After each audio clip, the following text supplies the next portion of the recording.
Zoom on News Marathi, प्रत्येक घरासाठी, घरातील प्रत्येकासाठी। नमस्कार, मी Rishikesh Shelar Zoom on News Marathi मध्ये आपले स्वागत करतोय। बुलेटिनच्या सुरुवातीला एक नजर टाकूयात हेडलाईन्स वरती।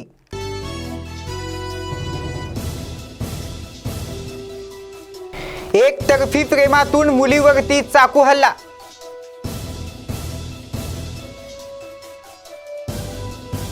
अंमली पदार्थ सेवन आणि विक्री करणाऱ्या मुलांची काढली धिंड।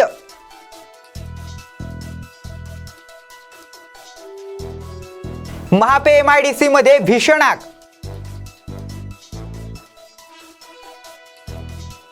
भर उन्हात शाळा जोमात, विद्यार्थी मात्र कोमात।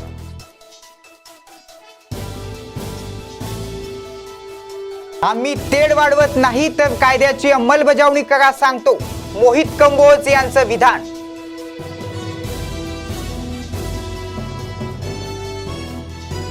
आणि आता बातम्या पाहूयात सविस्तरपणे। रबाळे महामार्गावरती कॉलेजवरून एक युवती घरी जात असताना तिच्याच घराजवळ राहणाऱ्या युवकानं "तू माझ्याशी का बोलत नाही" असं म्हणत चाकून हल्ला केलाय। दरम्यान युवतीचा जबाब नोंदवून घेण्यात आलेला आहे। मुलीची प्रकृती गंभीर असून तिला DY पाटील नेरूळ रुग्णालयामध्ये उपचारासाठी दाखल करण्यात आले।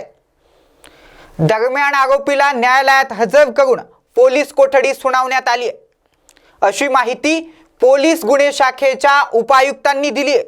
काय सांगाल, एका तरुणीवर जीवघेणा हल्ला झाला आणि प्रियकरण एकतर्फी प्रेमातून केला असं म्हटलं, नक्की काय घडलं? ही रबाळे MIDC पोलीस स्टेशनची घटना आहे। 1 तारखेला दुपारी 1:45च्या दरम्यान, 1:45च्या दरम्यान रबाळे रेल्वे स्टेशनसमोर महामार्गावर हा जो तरुण आहे, ज्याचं नाव कुंदन गौड आहे, 22 वर्षाचा आहे, त्यानं एका मुलीला विचारलं की "तू मेरे से बात क्यों नहीं करती?" तर तिनं त्याला मनाई केली की "मी अशी बात करणार नाही." त्याचा त्याला राग आला आणि त्यांनी "अभी मैं तेरे को दिखाता हूँ, जिंदा नहीं रखता हूँ" करके बोलून तिच्या पाठीवर चाकून जोरदार वार केलेले आहेत आणि तिला जीवे ठार मारण्याचा प्रयत्न केला। त्यानुसार ह्या अल्पवयीन मुलीच्या FIR नुसार गुन्हा दाखल करण्यात आलेला आहे रबाळे पोलीस स्टेशनला MIDC 307/506 प्रमाणे सेक्शन्स यासाठी अप्लाय केलेली आहे। आरोपीला माननीय न्यायालयामध्ये आज हजर करण्यात आलं होतं। त्याला 7 एप्रिलपर्यंत पोलीस कस्टडी रिमांडमध्ये पाठवण्यात आलेला आहे। का हल्ला केला, काय कारण आहे त्याच्यावर? एकतर्फी प्रेमामधूनच हा हल्ला झाला असं म्हणायला हरकत नाही। मुलगी नाबालिग आहे का? मुलगी नाबालिग आहे, अल्पवयीन आहे, तिची प्रकृती आता सुधारत आहे। बातमी ठाण्यातून आहे। ठाण्या पोलीस आयुक्तालयाच्या हद्दीत येणाऱ्या मुबरा पोलिसांनी आज रस्त्यावरती अंमली पदार्थ विक्रेत्यांची मिरवणूक काढली। मुंबऱ्यातील रशीद कंपाऊंडमध्ये अंमली पदार्थ सेवन आणि विक्री होत असल्याची माहिती PSI हर्षद काळे यांना मिळाली होती। त्यानंतर वरिष्ठांच्या मार्गदर्शनाखाली 8 जणांना ताब्यात घेण्यात आलं। या नशेबाजांची अर्धा किलोमीटर रस्त्यावरून मिरवणूक काढली आहे। यावेळी आरोपींना आता ड्रग्ज घेणार नाही अशा घोषणा देखील द्यायला लावलेल्या आहेत। नवी मुंबईतील आडवली भुतावली गावाजवळील महापे MIDC मध्ये आज सकाळी भीषण आग लागली। महानगरपालिकेच्या अग्निशमन दलाला विझवण्यासाठी कंपनीच्या गोदामाजवळ बोलवण्यात आलं आणि ही आग आता विझवण्यात आलेली आहे। वास्तविक तिथून पेट्रोल आणि डिझेलच्या लाईन जातात, त्यामुळे त्याच लाईनमध्ये लिकेज झाल्यामुळे ही आग लागली असल्याची भीती व्यक्त होत आहे। त्यामुळे भारत पेट्रोलियमचे बचाव पथक ही घटनास्थळी पोहोचले होते। या आगीत अद्याप कोणतीही जीवितहानी झाली नाही। गेल्या 15 दिवसांपासून उन्हाचा कडाका वाढलाय। कोरोना निर्बंधामुळे शाळा अनेक दिवस बंद होत्या, म्हणून 1 मे पर्यंत शाळा चालू ठेवण्याचा निर्णय प्रशासनाने घेतलाय। उन्हाळ्यात शाळा 7:30 ते 1:30 पर्यंत चालू ठेवण्याचे आदेश दिलेले आहेत। शाळा सुटण्याची वेळ भर कडक उन्हाची असल्याने घरी जाताना चिमुकल्यांना उन्हाचा त्रास होत आहे। अनेक जिल्हा परिषद शाळा पत्र्याच्या आहेत, त्यामुळे गरमीचा त्रास होत आहे। तर बऱ्याच शाळेत पिण्याच्या पाण्याची व्यवस्था नाही, त्यामुळे भर उन्हात शाळा जोमात तर विद्यार्थी मात्र कोमात अशी म्हणण्याची वेळ आलेली आहे। यामुळे वेळेचा फेरविचार व्हावा अशी मागणी विद्यार्थी व पालकांतून व्यक्त होते. प्राची बबन कोकरे.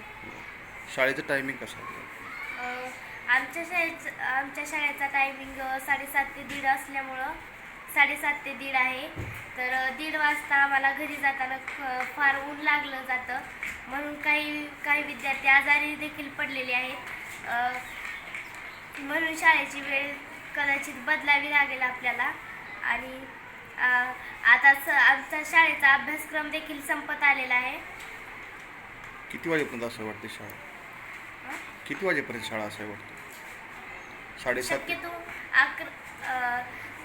7:30 ते आपली शाळा 10 ते 4 होती.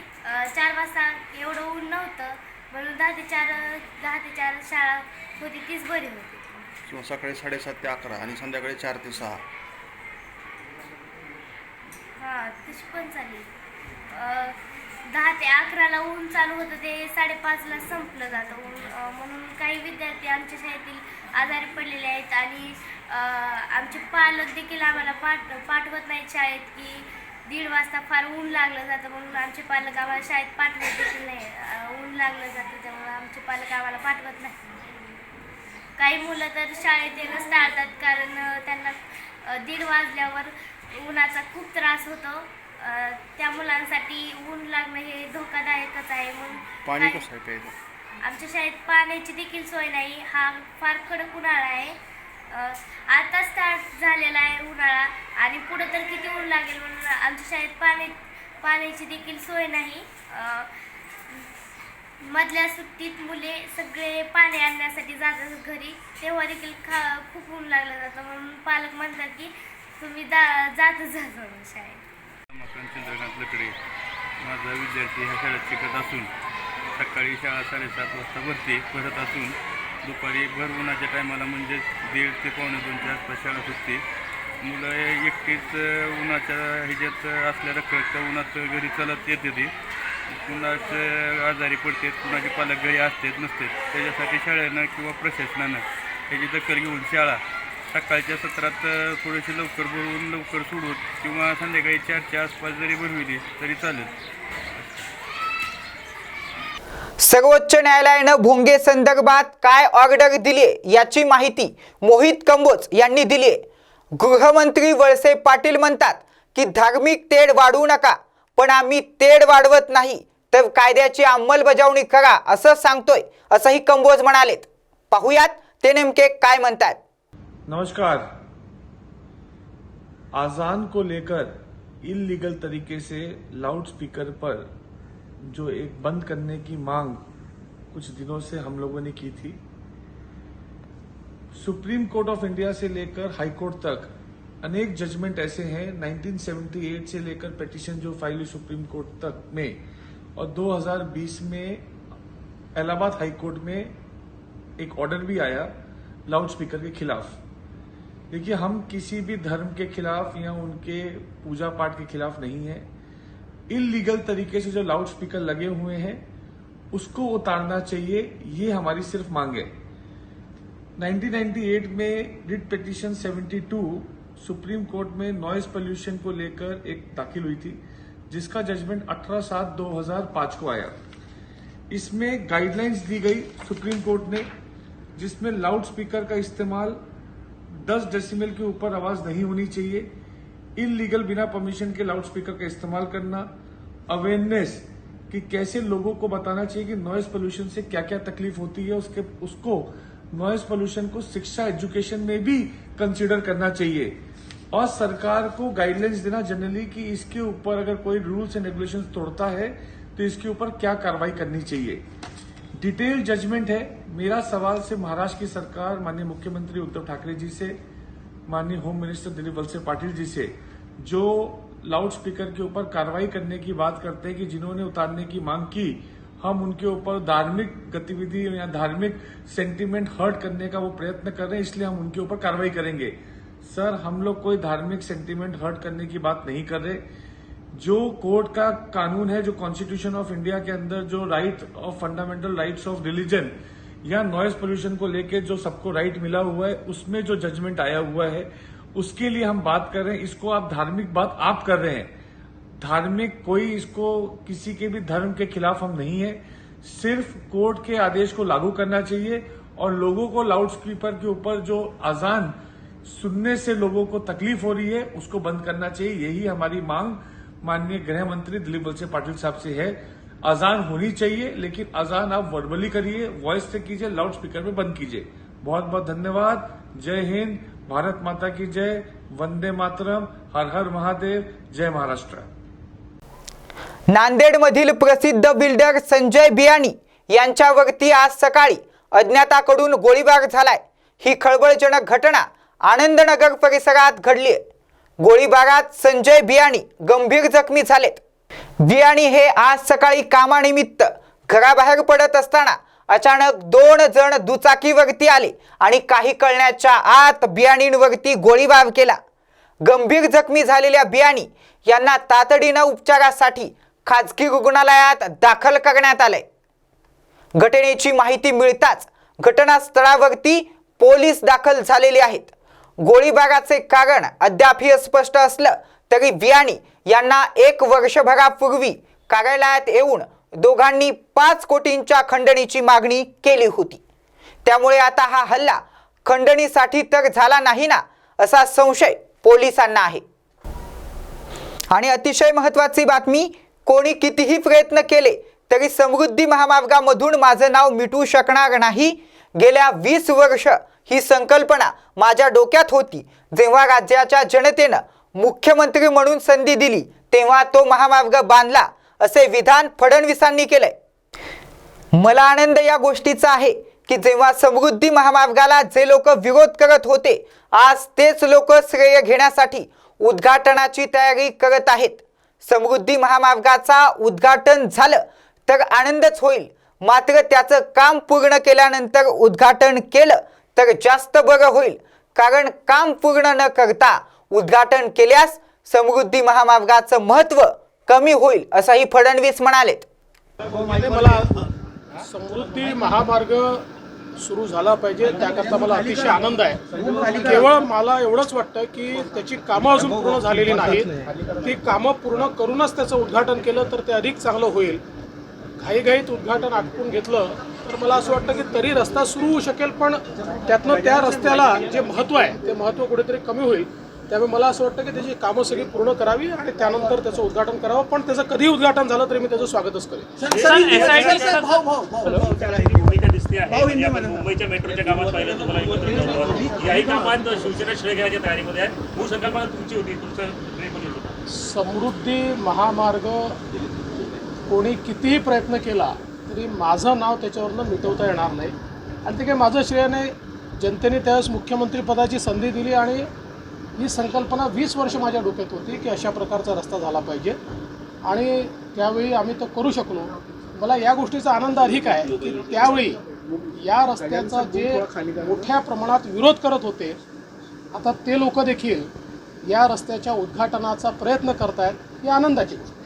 कांद्याचे सतत कोसळणारे भाव तसेच मजुरीचे दर गगनाला भिडल्यानं याचा ताळमेळ बसत नसल्यानं येवला तालुक्यातील ठाणगाव येथील शेतकरी रामदास गरुडे यांनी आपल्या उभ्या 3.5 एकर पिकावरती नांगर फिरवलेला आहे। या शेतकऱ्यानं मोठ्या कष्टानं उन्हाळा कांद्याचं पीक घेतलं होतं, मात्र रोगाचा प्रादुर्भाव, निसर्गाचा लहरीपणा आणि मजुरांचे गगनाला भिडलेले भाव तसेच सतत कोसळणारे कांद्याचे दर यांचा ताळमेळ बसत नसल्यानं संतप्त शेतकऱ्यानं आपल्या 3.5 एकर कांदा पीक याला ट्रॅक्टरच्या साहाय्यानं नांगरून टाकत टोकाचं पाऊल उचललंय। मेहकरच्या उपविभागीय अधिकारी कार्यालयाला 31 मार्चला लागलेली आग संशयाच्या भोवऱ्यामध्ये सापडली। या आगीबद्दल नागरिकांमध्ये उलटसुलट चर्चा सुरू असताना आता माजी मंत्री सुबोध सावजी यांनी गुन्हे अन्वेषण विभागाकडून चौकशीची मागणी केल्यानं खळबळ उडाली। नमस्कार, मी सुबोध भाऊ सावजी, माजी महसूल, गृहनिर्माण, वस्त्रोद्योग राज्यमंत्री, महाराष्ट्र राज्य, माजी पालकमंत्री, अकोला बुलढाणा जिल्हा। मेहकर येथे 31 मार्च रोजी सकाळी सकाळी उपविभागीय अधिकारी महसूल कार्यालयाला आग लागली व या आगीमध्ये फार मोठ्या दस्तावेजाचं नुकसान झालं। 31 मार्चला लागलेली आग आजपर्यंत या आगीची चौकशी कलेक्टर, SP ऑफिस किंवा विभागीय आयुक्त कार्यालय यांच्यामार्फत झालेली नाही. या कार्यालयाचं फायर ऑडिटसुद्धा झालेलं नाही आजपर्यंत. या कार्यालयाला संध्याकाळी पहारेदार नाही किंवा चौकीदार नाही. असं असताना एक शंका येते की आग का लागली. तर मी आज मुख्यमंत्री, महसूल मंत्री आणि जिल्ह्याचे पालकमंत्री यांना निवेदन पाठवलं. या आगीची चौकशी गुन्हे अन्वेषण विभागामार्फत म्हणजे CID मार्फत करण्यात यावी आणि या आगीच्या कांडाला वरिष्ठांनी का नाही भेट दिली याची चौकशी होण्यात यावी. आजपर्यंत या कार्यालयाचं ऑडिट झालं होतं का नाही, त्याचे रिपोर्ट काय आहे याची चौकशी झाली पाहिजे. आणि सर्वसाधारण बोलल्या जाते आणि माझी शंका आहे की जे काही खोटे कामं झाले असतील आजपर्यंत या कार्यालयात ते जाळून टाकण्याचं काम काही अज्ञातांनी केलं, म्हणून याची चौकशी CID मार्फत होणे आवश्यक आहे.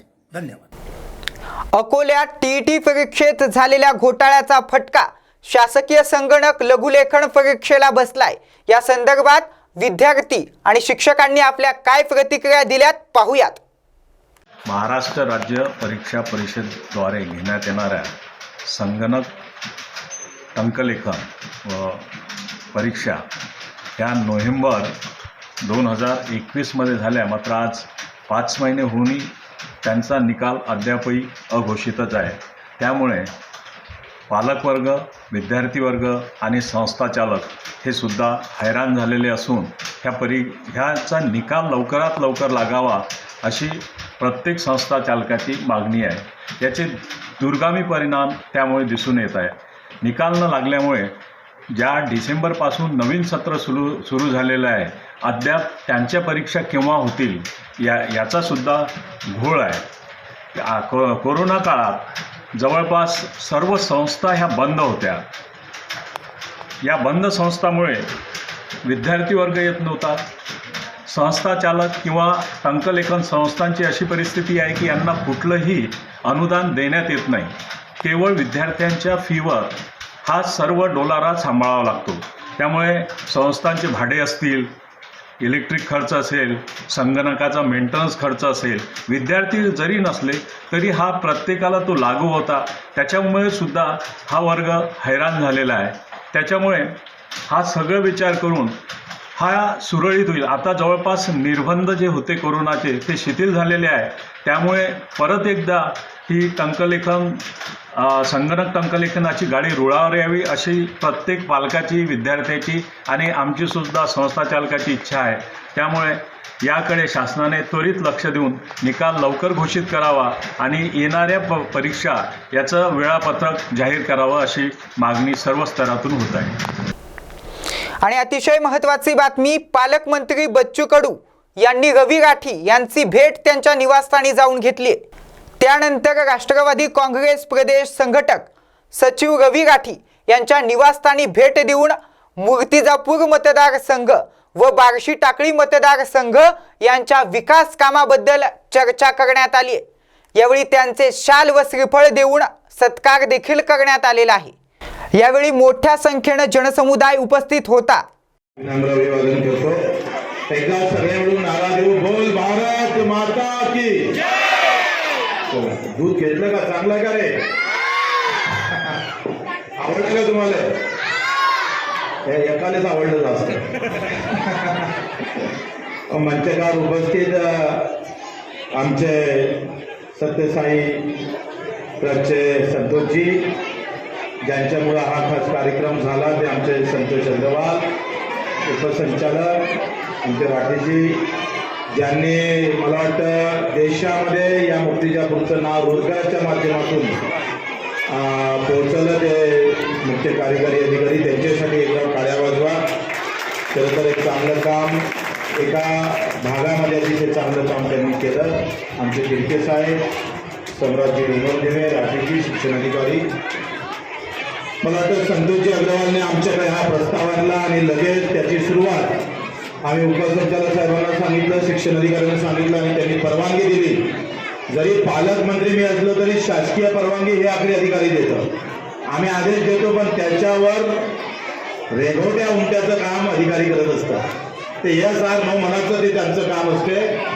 त्यांनी ही संधी सत्यसाई ट्रस्टला दिली म्हणून त्यांचे खास करून आपण सगळ्यांनी आभार मानले पाहिजे. मित्र, मध्यान्ह भोजन जसं आहे तसंच अतिशय पौष्टिक. मला वाटतं दुधासोबत हे पावडर मी सुद्धा ते खाऊन पाहिलं, म्हणजे मी पिऊन पाहिलं. ते जुन्यापणी जसं बोरमिठा आपण खायचं तशी त्याची चव आहे आणि बोरमिठापेक्षा अधिक जास्त व्हिटॅमिन त्याच्यामध्ये आहे.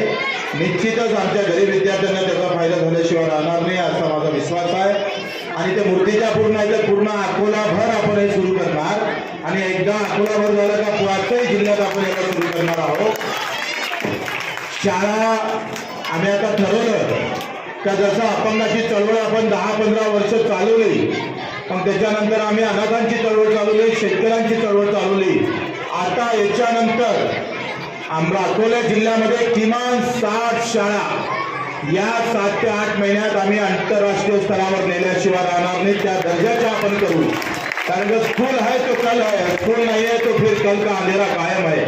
स्कूल महत्वाची आहे आणि त्या शाळेसाठी आम्हाला अतिशय मजबूतीनं थोडेसे जिल्हा परिषदचे आम्हाला अडचण येऊ शकतं. जरी शिक्षण सभापती आमचे डोंगरदिवे असले तरी त्यांच्यावर अधिक एक डोंगर आहे मजबूत करण्याचा आमचा प्रयत्न राहणार आहे. राहील, लोकवर्गणी राहील, तशा शाळेला आपण प्राधान्य देणार आहोत. मी गुढीपाडव्याच्या दिवशी माझ्या स्वतःच्या शाळेत ज्या शाळेत मी शिकलो त्या Dhanraj Sapkal, Zoom on News Akola. बुलेटिनच्या शेवटी पुन्हा एक नजर टाकूयात हेडलाईन्स वरती.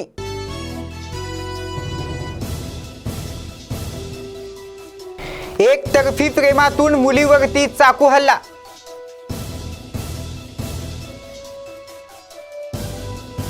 अंमली पदार्थ सेवन आणि विक्री करणाऱ्या मुलांची काढली धिंड.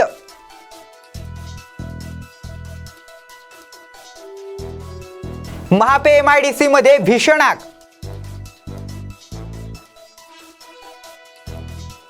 भर उन्हात शाळा जोमात, विद्यार्थी मात्र कोमात.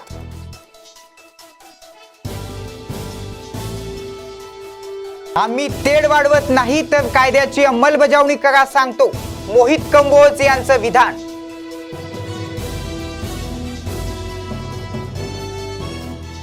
यासह बुलेटिन मध्ये वेळ झाली इथेच थांबण्याची.